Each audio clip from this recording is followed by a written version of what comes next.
ఈరోజు రెసిపీ గోంగూర ఉల్లిగడ్డ curry.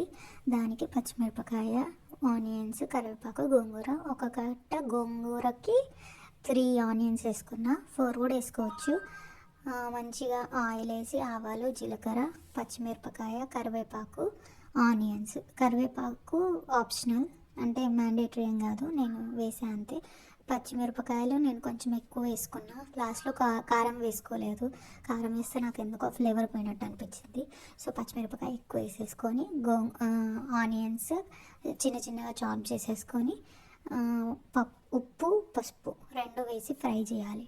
Fry చేశాక అవి ఫ్రై అయ్యేలోపు మంచిగా గోంగూర మట్టి మొత్తం పోయి కడుక్కొని అవి ఫ్రై అయ్యాక గోంగూర వేసేసి మూత పెట్టాలి.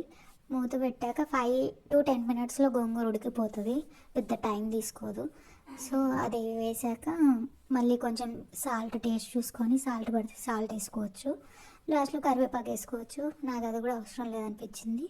సో అది వేసేసి మూత, అంటే మళ్ళీ కొంచెం నాకు సాల్ట్ సరిపోలేదు, సాల్ట్ వేసేసుకొని స్టవ్ ఆఫ్ చేసుకొని 5 మినిట్స్ అట్లా పెట్టేసి ఉంచాలి. అప్పుడు మంచిగా గోంగూర పులుపు ఉల్లిగడ్డకు కూడా పట్టిద్ది.